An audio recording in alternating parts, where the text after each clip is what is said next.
Welcome to another episode of Purpose Today. I'm your host, Dr. April Dobson, and I'm very excited to be joined by our special guest today, Kirstin Austin.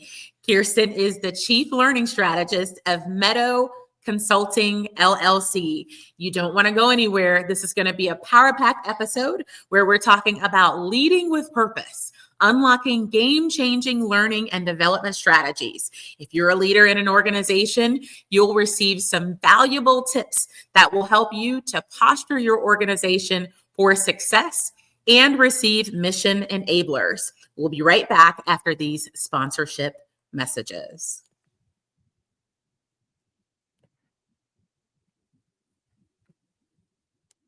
Today's episode of Purpose Today is brought to you by Purpose Today Global and the Purpose Professionals community.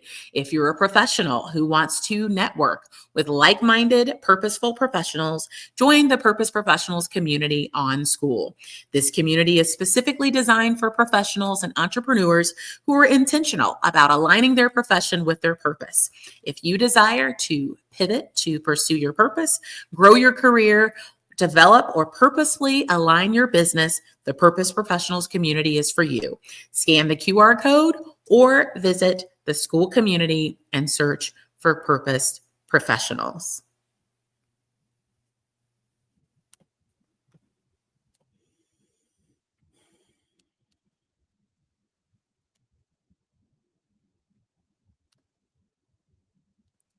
Welcome back to Purpose Today. I am so excited to have a very special guest today, Kirstin Austin.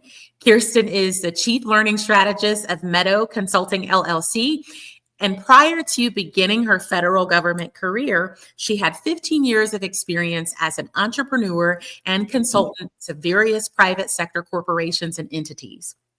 She served as an executive in the federal service, and Kirstin previously served as the Associate Director of Total Force Management at the Office of the Secretary of Defense, Director of Talent and Organizational Development at the Department of Defense, and held senior leader roles as an executive at the Department of Homeland Security and Government Accountability Office, and recently retired from the federal government after serving as the Chief Learning Officer at the Department of the Treasury Internal Revenue Service.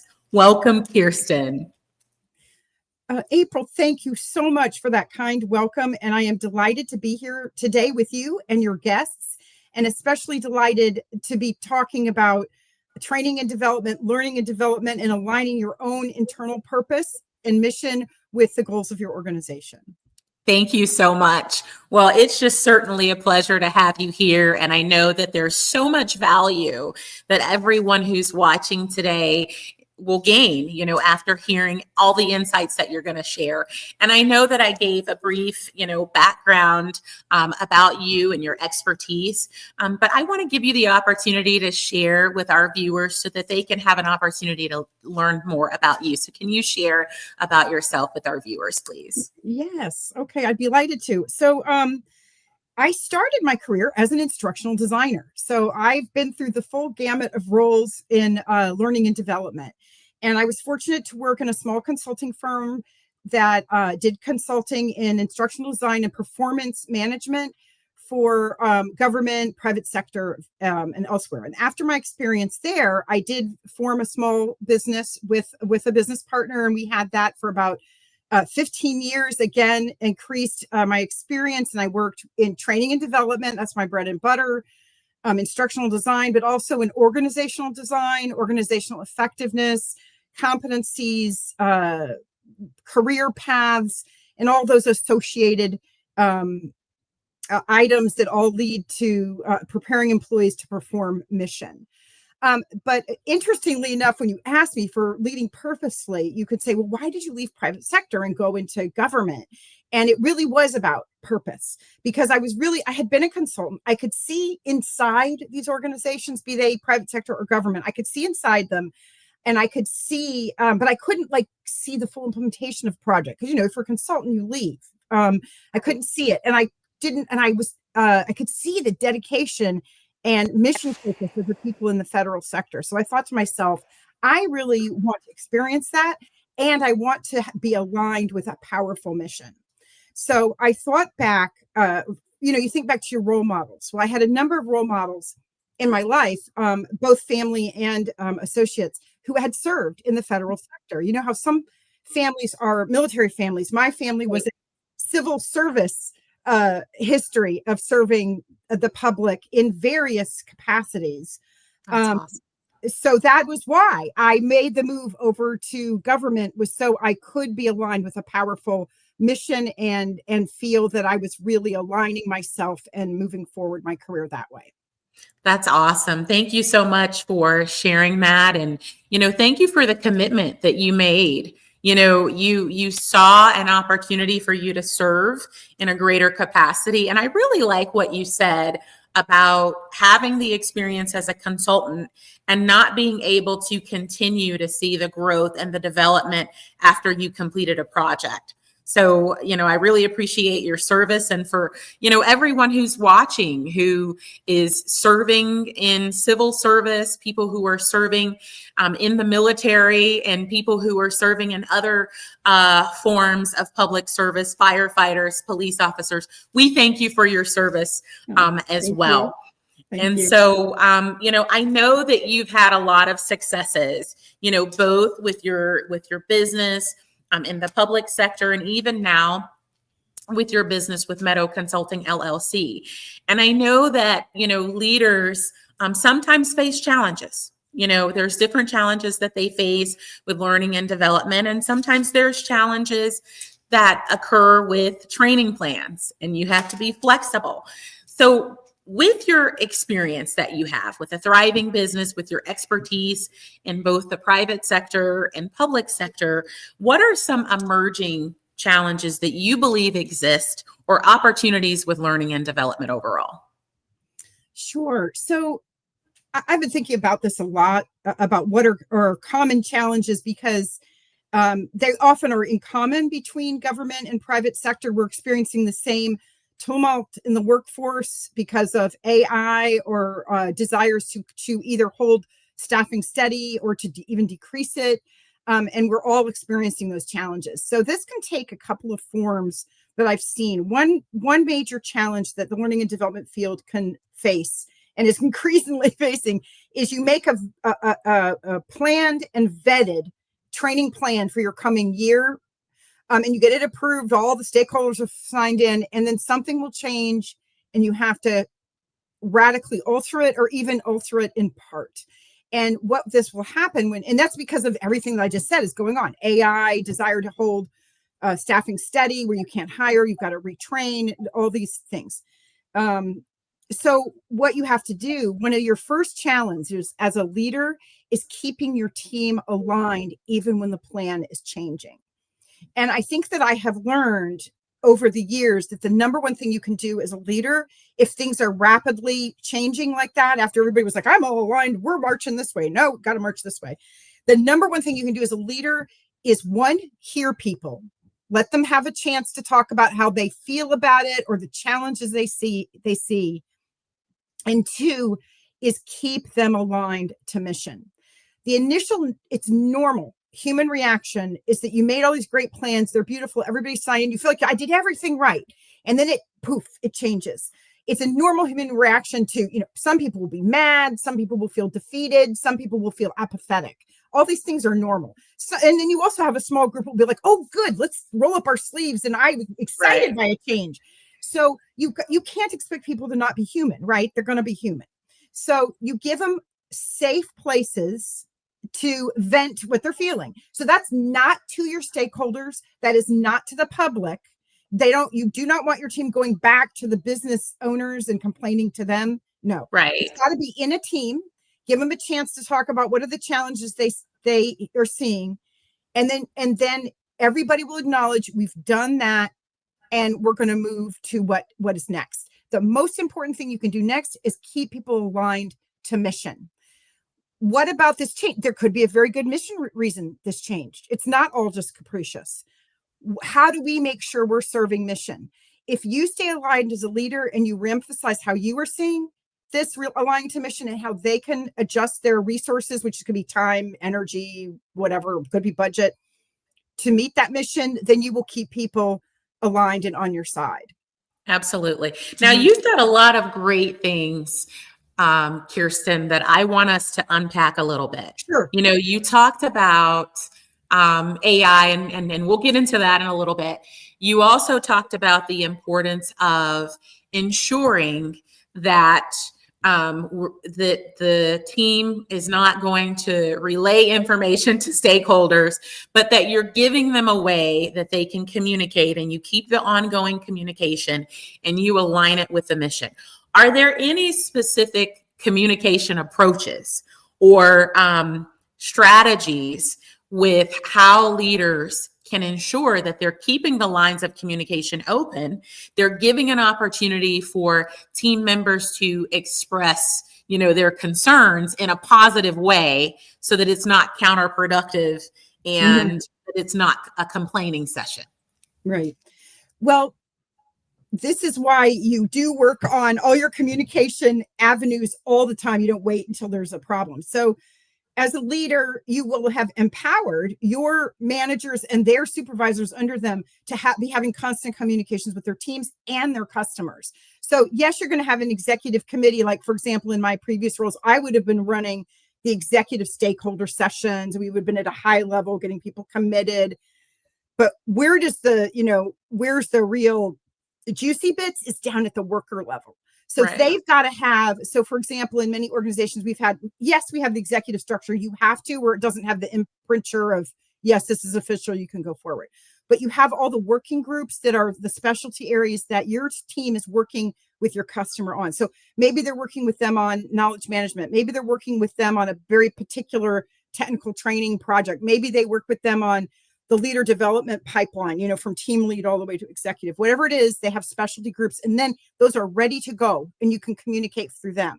Now, I will point out that the most healthy thing is if your people, from your senior managers all the way down, have really healthy relationships with their partners in the business units, because that's who you're serving. There's no reason for you to be there if you're not serving the business units. They can have those off the record conversations, because the people in the business units probably have feelings too, if things have rapidly changed. But they can do it in that safe area, and it's not out, you know, it's the personal relationship that's so important. And then you have the working groups, the formal decision making. And then of course you might have, depending on your organization, you know, you utilize your internal intranet for articles. I can't believe how many times something we think we've communicated over and over and over, like through channels, we finally get the article published in the intranet. But I didn't know that this was available, because that's something people look at because it pops up. So those are all things. Make use of all of it. That's great. And you said something, you know, having it go through the process and now it's published and people aren't familiar that it was even released is a problem. So that's another that really reinforces what you were saying about the communication and the importance of communication and even sharing, you know, what's going to be released. Now, you also shared about keeping things mission aligned as things are evolving. And so I want us to unpack that a little bit more too. And again, we're going to come back to the AI piece later, because I think there's probably people who are watching this who are wondering, well, what do you do, you know, with AI and how do you implement AI in best ways? But we're going to unpack more about what you were saying about staying mission aligned. Yeah. I think because that's key. It has to really go back to, you know, the mission of the organization. So what are some approaches that you believe that, you know, people who are involved in instructional design, people who are organizational leaders, what can they do to help them to really stay focused as things continue to change, to stay focused on the mission, but also developing the personnel? Yeah. This is a good one. So I picked up a phrase from a colleague, I think about 10 years ago, and she said, training is a mission enabler. And I love that phrase. So I'll thank her. Her name was Lena, my colleague, if she happens to be watching this. And the reason that is so important is, hey, I started as an instructional designer, right? Shout out to that community. Yes. I know how much we love all of our steps of instructional design. I know how committed we are to the adult learner, but teams of instructional designers, and this is whatever aspect they touch, they might do videos. They might be doing AI assisted instructional design. They might, whatever they're doing, videos, classroom, on your computer, whatever, real time, asynchronous, whatever they're doing, they're very committed to the adult learner. What will make it for the adult learner? Sometimes it can be hard for them to let go a little bit of their training and their beliefs on every step of the instructional design process and realize you've got to move faster for the sake of the organization. So one of the main things I do is, because I was an instructional designer, I can totally associate with those teams of adult learning experts about how they believe in this and they're right. These are principles that work. But in a real world situation where you've got to adapt and you've got to adjust quickly, I can get them to see we've got to provide that value for our business partners. So how do you align? You remind them, what is the mission? Have them articulate it. What are we supporting? I can refer back to my experience at IRS. Obviously, serving the taxpayer, huge. So if there's a rapid change, how do we make sure we're preparing employees to serve the taxpayer? That's our number one issue. If it was for employees who do that. This could be for any organization. If it's leader development, how do we ensure that leaders of all levels, from team lead all the way up, are prepared to properly manage and lead their teams, their units, their divisions? So you bring it back to that for them, and you can share words from your senior leaders, reminding them of why they're there. I'm just going to say one thing about public service. One thing, when we talked about purpose driven, one thing I loved about public service, I swear it's 95% of the employees you will encounter are dedicated to serving the public. Yes. They believe in serving the public. They know who's paying those taxes. And for example, when I was at IRS, they bring in 95% of the funding that goes to all the other, Department of Defense, Department of Homeland Security, HHS, whatever you're interested in. So if you can pull on their desire to serve the public, that really helps with alignment. Now, if you're in private industry, people may be interested, they may be motivated by, this is such a fascinating product. I love being on the cutting edge of this product. You can always find what's people's intrinsic motivation. That's good. That's really good. Now, you said something earlier. There's so many things that you said in this that I think are great for us to unpack. You said there may be times that it's important to accelerate, the rollout, really going back to the mission. So I know that people are talking about artificial intelligence and how you can use artificial intelligence tools to save time, to save resources. And so there's a lot of different schools of thought as it relates to AI and using AI. What is your perspective on some of the benefits, or maybe some of the things that organizational leaders need to consider or know when it comes to implementing AI tools and systems as it relates to learning and development and instructional design? Yeah. I'll hit on three things that I think are really are going to be really powerful in this arena. One would be speeding up the development of materials. That's kind of an obvious one, that you could, write a script for instructional video faster, write a job aid faster. Whatever you're doing, you could do it faster because you can input your data into AI. Now, you still need your subject matter experts and your instructional designers to own that process and review everything. I have seen this in action. These tools are amazing. I saw one recently that was somebody had built an instructional design AI tool. So it wasn't just go to ChatGPT and say, write me a training plan. It was like you would put in your input and because it's the prompts have to be very structured. Yes. Beautiful system. You still have to go and check it, because what's the phrase? The AI can hallucinate, or it can make the wrong assumption. So you still need, one of my themes is, do not fire all your instructional designers yet. You cannot, you got to, but you speed it up, and your subject matter experts have to check everything. So that's one.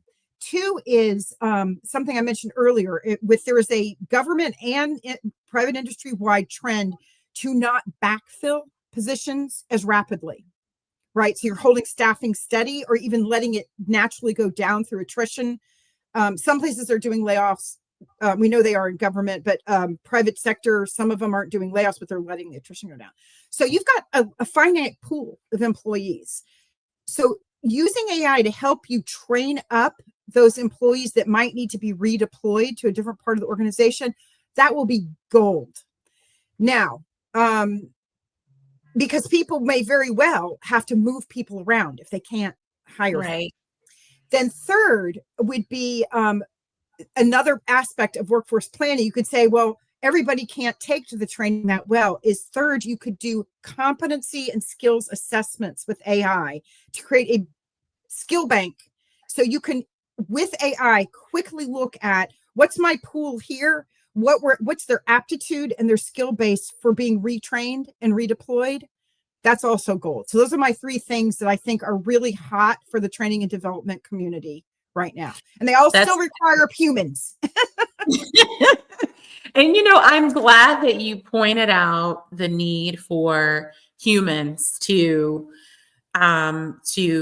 provide the review based on their subject matter expertise, and the shortfalls that exist, with AI. And you said something earlier that I have to highlight. You said the prompts. Because the success of what is output with AI often is based on how well the prompt that is given to the AI platform or tool, is. So any other, I guess, things that leaders need to know as it relates to a pitfall or a potential shortcoming related to AI? I think if you're going to embrace AI in the learning and development space, you're going to have to invest in creating, purchasing or creating a tool that will have these built-in prompts so that it tells you, put your this raw content here, put your objectives here, or have people work through objectives together with the AI. So investing or purchasing in a training and development specific AI tool, crucial. Otherwise, it'll be all over the place because you'll be trying to talk to Chat GPT or whichever one you use. And it won't be very efficient. So I think that's well worth the money to purchase one or develop the one that works for you, depending on your organization's input. So that was part one. And then what was the second part of your question?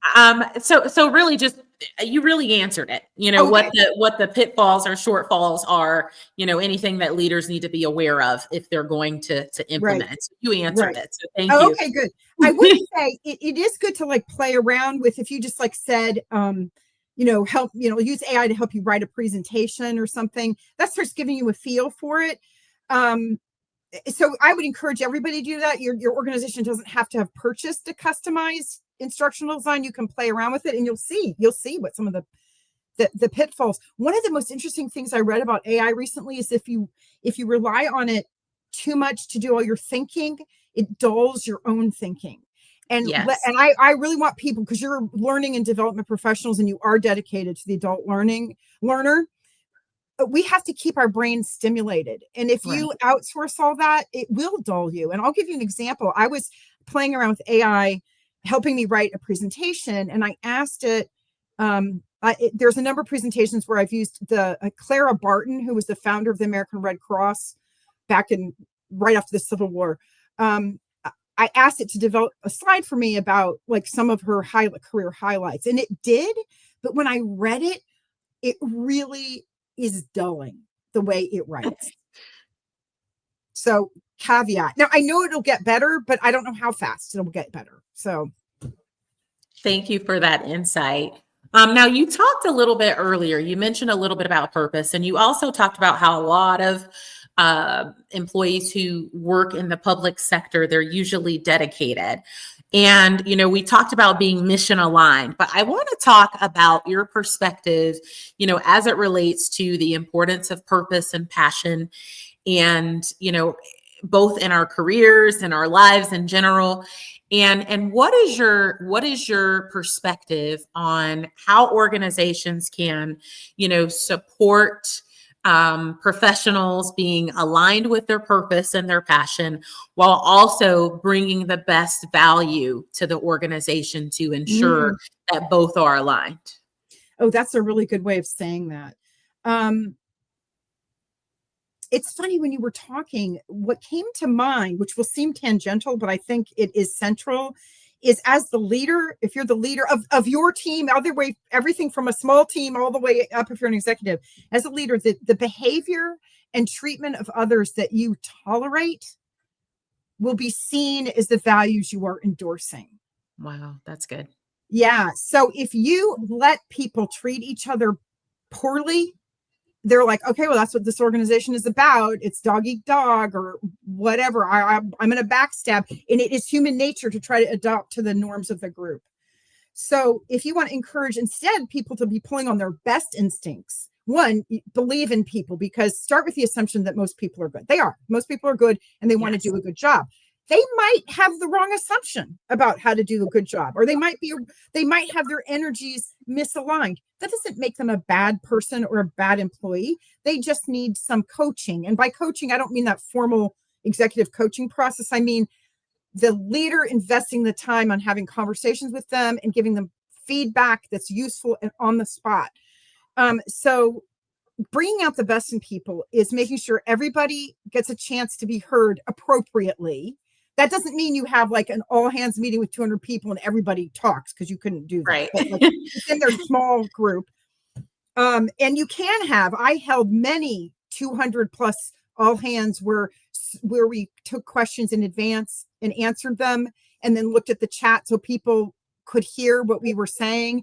And I got so much appreciation for that. The very fact that we would collect questions and answer them live made people feel more aligned and more heard and more seen. So you as a leader, you've got to bring out that inner motivation. People have to be seen, and people want to be seen in different ways.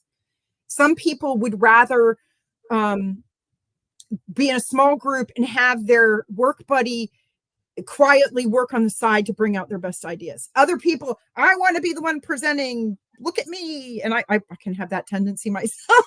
And everything in between.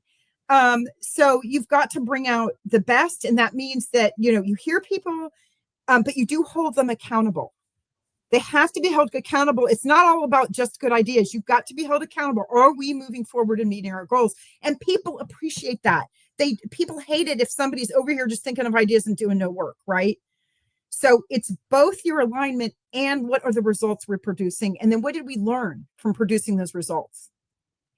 Did we make a mistake? Of course we did. We're human. What was successful? Let's celebrate it. That's good. That's really good. So you talked a little bit about making sure that leaders identify, the balance, right, between what someone just really enjoys, what they love, but then also balancing, what's necessary, what's needed, and then being careful to show, what is important, what they value. And by either valuing something, it could send a message either in a good way or in a negative way. So I think that's good. I think it gives a great thing for leaders to evaluate and to reflect on. Now, I want to pivot a little bit, and I want to talk more about some of the things that as a leader, as an instructional designer, being able to look at the performance and the successes, and being able to see, what needs to be reinforced and when to move on. So which battles are worth fighting and what's worth, moving on. So I know that organizational leaders in any sector, private sector, public sector, nonprofit sector, there are emerging changes that do require us to sometimes pivot. So what do you believe is the best strategy for leaders and executives who are and learning and development professionals to really take as it relates to the metrics and the measures when they're facing changes, or when they should remain positioned for success? Where's the balance? Mm. Isn't that the challenge? I think that you've got to look at what are your leaders concerned about? What are they being measured about on, and what do they need you to do? I used to have a direct report who would say to me, "My priorities are your priorities." So meaning like, what are your leaders telling you are a priority? Now, does that mean that you abandon all instructional design principles, all adult learning features? No, you give good briefings up the chain that say, if we take an extra week and we're able to incorporate this aspect of adult learning principles, you'll get this better result. But you can't argue it from the point of view of some kind of theoretical purity. It has to be, what is the result they're going to get? The other thing that you don't do that will keep you focused on moving out, is nothing's ever completely dead. You could present something and your leaders could be like, well, yeah, that'd probably be better for the learners, but we don't have time, so forget it. You put it in your back pocket, your metaphorical back pocket, stored electronically. You pull it out again. I can't tell you how many times I've been able to make use of good ideas that first got shut down. You keep them and you morph them and you keep going. So the balance is, what is it they're trying to achieve? What are they going to be measured on? What are you going to be measured on? And how do you make sure you're presenting to senior leaders the pros and cons of what they're asking you to do? And then, no, you don't just keep fighting just to fight, because they don't understand why in the world you're fighting for adult learning principles. You move out. And I'll tell you, even though, I've led big groups of instructional designers who are very committed to the theoretical underpinnings. They want their leader to present the base case and then make a decision and move out. The worst thing you can do is nothing, because then everything's just floundering around. I got so much feedback. I'm so glad you made the case for us, and then you told us to move out. That's good. People want to be busy. They want to contribute. That's good. Now, I am so excited for you in what you're doing now, because, you just talked about the importance of people wanting to contribute, people wanting to bring value and bringing ideas and bringing solutions.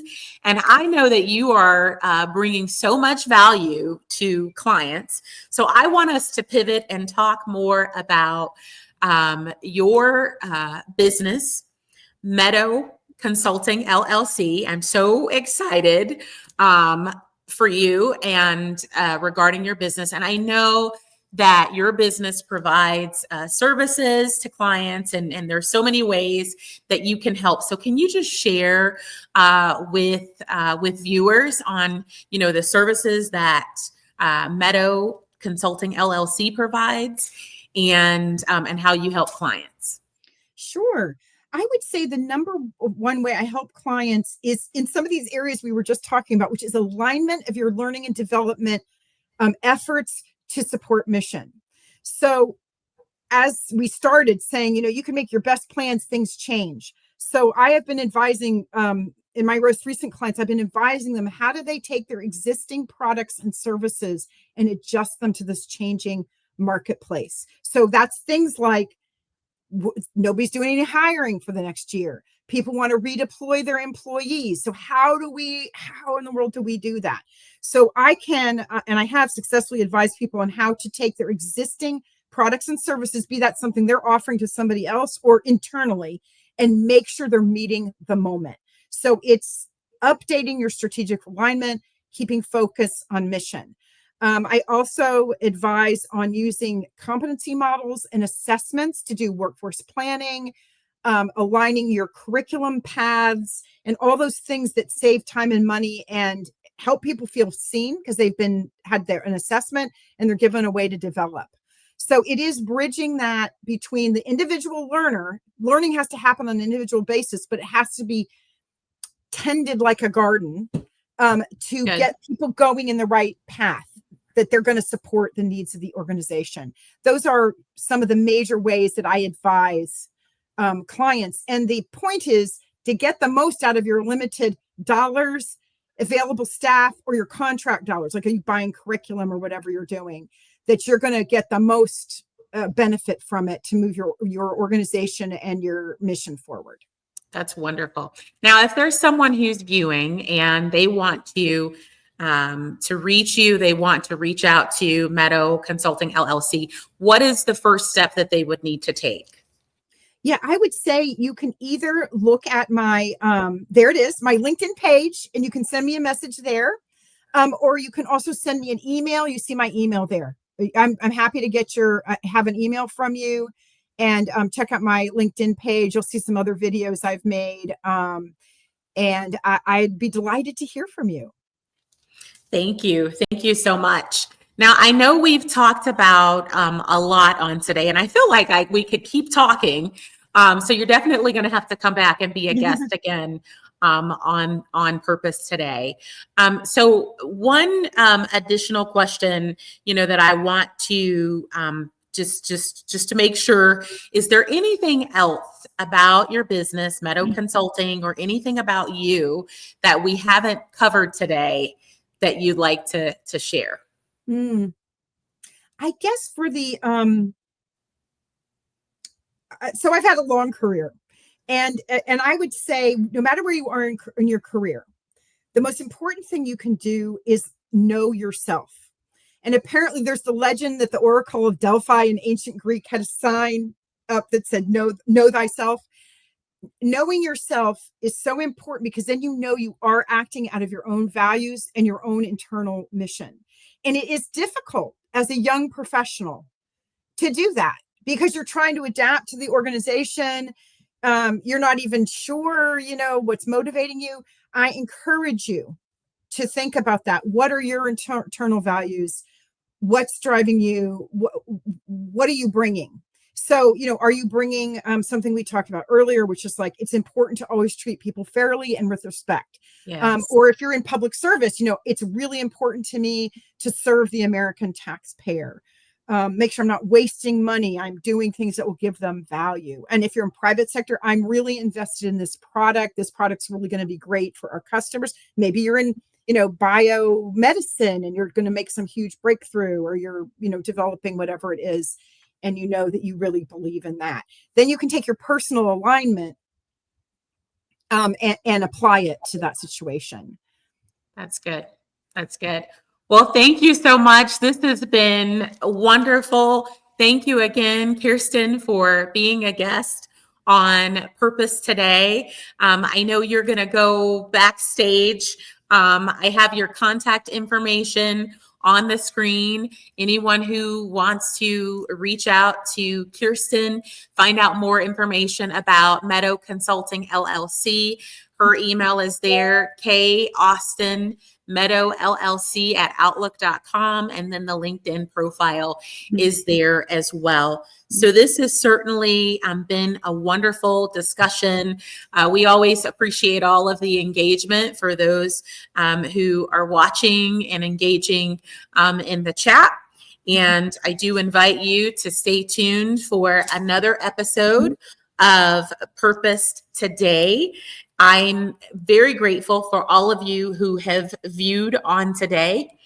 And for anyone who is watching this episode, if you are someone who feels that you need to pivot professionally and you're not quite sure how to do so or where to start, feel free to send an email to admin@purposetoday.com. Again, that's admin@purposetoday.com. Thank you all for tuning in for this very special episode of Purpose Today with our special guest, Kirstin Austin, as we have talked about leading with purpose, unlocking game-changing learning and development strategies. If you've heard something that has been of value to you, I encourage you to type in the chat, and I encourage you to subscribe to Purpose Today at Purpose Today and at Dr. April D. Dobson on YouTube. Thank you so much for watching. Make it a purpose-filled, amazing day. And I'll see you on another episode of Purpose Today.